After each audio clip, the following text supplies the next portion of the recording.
आप कैसे साबित करेंगे कि आप मर्द हैं? आप इतना डरते क्यों हो यार? मर्द होते तो पहनते।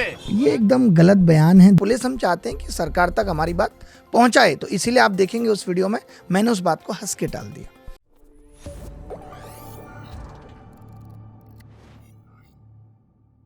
आप कैसे साबित करेंगे कि आप मर्द हैं?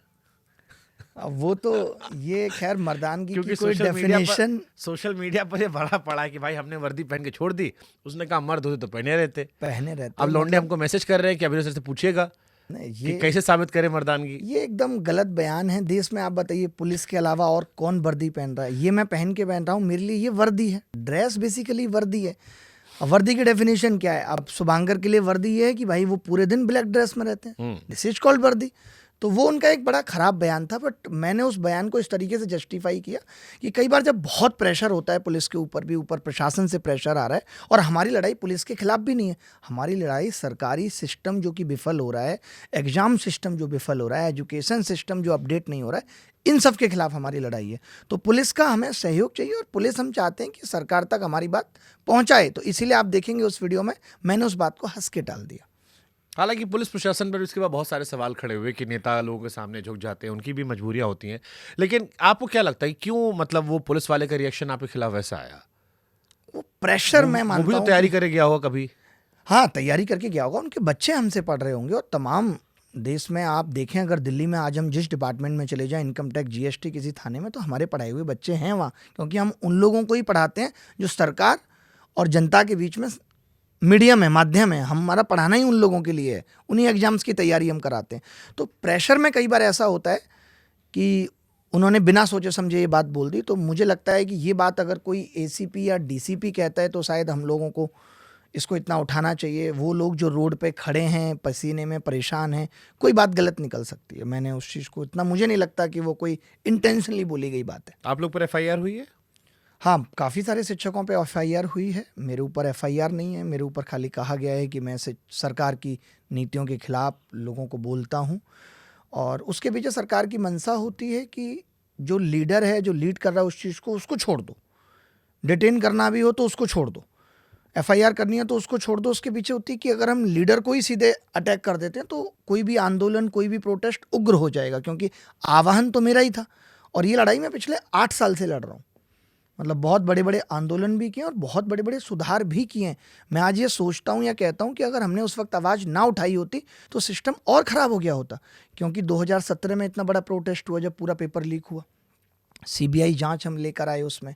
उसके बाद 2018-19 में नया वेंडर आ गया, लेकिन ये लोग एक यूएफएम जैसा मामला ले आए।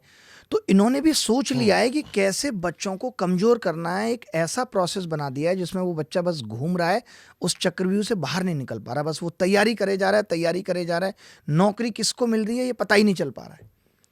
इतना अनफेयर हो चुका है सिस्टम। आप देखें 2023 का एसएससी के एग्ज़ाम में 8-10 सवाल गलत पूछे गए और रिजल्ट जारी कर दिया गया।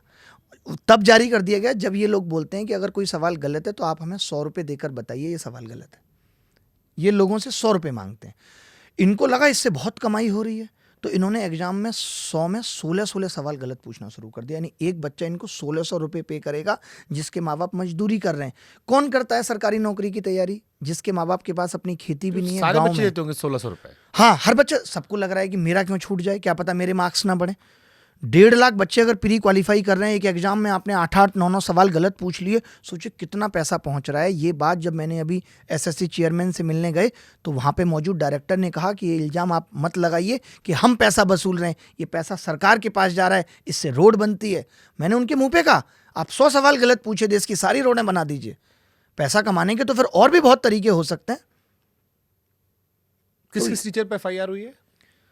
राकेश यादव सर, नीतू मैम और नवीन सर हैं आरडब्ल्यूए से, आदित्य रंजन सर, विक्रमजीत सर। आप क्यों छूट गए? फिर मैं पूछना चाहता हूँ, इतने ऊपर हो गई, आप क्यों बच गए? मैं क्यों बच गया ये सरकार या सरकार के लोग ज़्यादा अच्छे से बता सकते हैं। और मैं आपको एक चीज़ बताता हूँ, पता नहीं ये खराब जाए अच्छी जाए, मैंने इससे पहले 8 आंदोलन किए हैं आप, और सारे ऑलमोस्ट अवेलेबल हैं यूट्यूब पे। आप देख सकते हैं कि किसी भी आंदोलन में ऐसा नहीं हुआ है कि पुलिस ने मेरे साथ मिसबिहेव किया है, हाथ पकड़ लिया। मैं बहुत शांति तरीके से ही अपनी बात रखता हूँ, मुझे नारेबाजी पसंद नहीं है। मैं वो आंदोलन नहीं बनाना चाहता हूँ, हाय हाय। इसीलिए आपने देखा होगा कि मैंने विपक्ष को भी कहा कि मैंने शिक्षकों को बुला के आह्वान किया है, तो आप ये मत सोचिए कि आप आएंगे, आप प्रेसिडेंट हैं, आप सेक्रेटरी हैं, कोई विपक्ष का नेता है और मैं आपको माइक दे दूंगा कि जी इसको लीड करिए। आप अपना आंदोलन खड़ा करके दिखाइए ना। अगर आप आना चाहते हैं, हमारी आवाज़ को बुलंद करना चाहते हैं, तो हमारे पीछे या साथ हमारे आके बैठिए। लेकिन अब तो आ रहे हैं सारे विपक्ष के नेता। हाँ, काफ़ी लोग आ रहे हैं और सबने अभी अगले प्रोटेस्ट में जो हमारे पास खबर है उसमें काफ़ी नेता आने वाले हैं। हाँ हाँ, बिल्कुल बिल्कुल आने वाले हैं। लेकिन अगर उससे पहले सरकार से मंडे ट्यूसडे में बात हो जाती है और वो जो भी अभी सिस्टम की खामियां हैं उसमें वो कुछ पे भी बात करने को तैयार हैं, मानने को तैयार हैं। जैसा कि आपने चेयरमैन के भी इंटरव्यू में देखा कि उन्होंने कहा कि हम मान रहे हैं। अब हमारे चैनल पे हुआ था। हाँ, आपके चैनल पे, मेरे ही प्रोग्राम में इनफैक्ट वो वीडियो पहली बार चला था जी, कि हम मान रहे हैं। तो ये कौन सी बात है कि एक चेयरमैन ये कह दे रहा है कि हम मान रहे हैं। हमने चेयरमैन साहब को भी कहा है कि अगर आप मान रहे हैं तो आपकी कुछ साल की नौकरी है, आप भी हमारे साथ आके बैठिए और सरकार से सवाल पूछिए, क्योंकि आपको सिस्टम में कमियां क्यों हैं ये ज़्यादा बेहतर पता है। आपके बच्चे आपको डिफेंड कर रहे हैं, लेकिन सोशल मीडिया पर एक बड़ा वर्ग विपक्ष खासतौर पर ऐसा है जो कह रहा है कि आप गवर्नमेंट को लेकर सॉफ्ट है। आपके पुराने ट्वीट्स को दिखा रहा है, जिसमें मोदी जी को लेकर एक ट्वीट है जिसमें मोदी जी गए थे शायद मैच देखने के लिए, और मोदी है तो मुमकिन है। मोदी है तो मुमकिन आप है। यहाँ 8 लोग बैठे हैं, ये सब बता सकते हैं कि अगर इंडिया वर्ल्ड कप हारी है और उसमें मोदी जी की पिक्चर सामने है और मैं लिख रहा हूँ मोदी है तो मुमकिन है, इसका मतलब क्या है? बट वो मिड मैच की फोटो है ना, तो मिड मैच की फोटो नहीं है स्क्रीनशॉट वो। जो दिख रहा है। हाँ, मिड मैच की फोटो बीच की है, लेकिन वो जो ट्वीट है वो हार के बाद हुआ है, वो सरकास्टिक था कि मोदी है तो मुमकिन है। उसके अलावा आप देखेंगे कि कोई नहीं दिखा पाया है कोई भी ट्वीट। हाँ। ऐसा हो ही नहीं सकता है। मैं बता रहा हूँ ना, जब आपका दिल सच्चा है। मैं आज इसीलिए, आपको क्या लगता है कि मुझे पॉलिटिकल पार्टियां अप्रोच नहीं करती कि आप आइए सत्ता में और इन सब चीज़ों को मिलके ठीक कर लेंगे? बहुत सारे ऑफर्स मेरे पास भी आते हैं, बट मैं हार्दिक पटेल नहीं बनना चाहता, मैं कन्हैया कुमार नहीं बनना चाहता कि मैं फिर इस सिस्टम के खिलाफ आवाज़ ना उठा सकूं।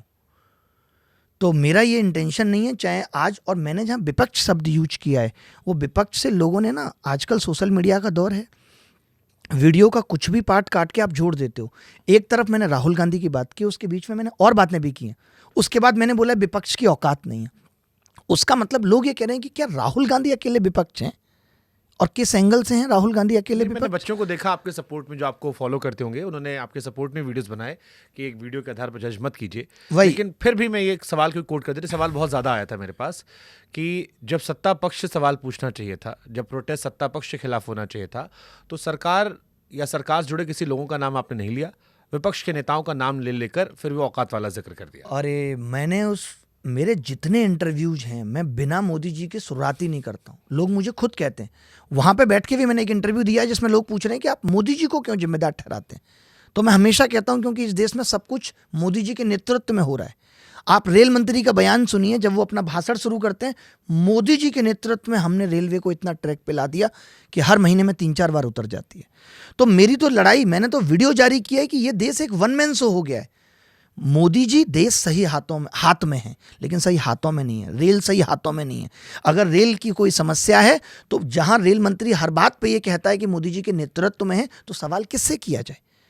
लोग नेतृत्व लेना तो सीखें। रेल मंत्री एटलीस्ट रेल का नेतृत्व तो ठीक करें, या हर काम प्रधानमंत्री के नेतृत्व में होगा, राजस्थान प्रधानमंत्री जी के नेतृत्व में चलेगा, मध्य प्रदेश प्रधानमंत्री के नेतृत्व में चलेगा, तो सवाल किससे पूछा जाएगा?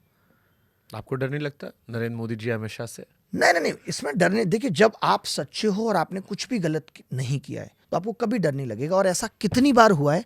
हमने मोदी जॉब दो एक ट्विटर कैंपेन किया था, 70 मिलियन ट्वीट हुए थे, मैंने इनिशिएट किया था उस लड़ाई को।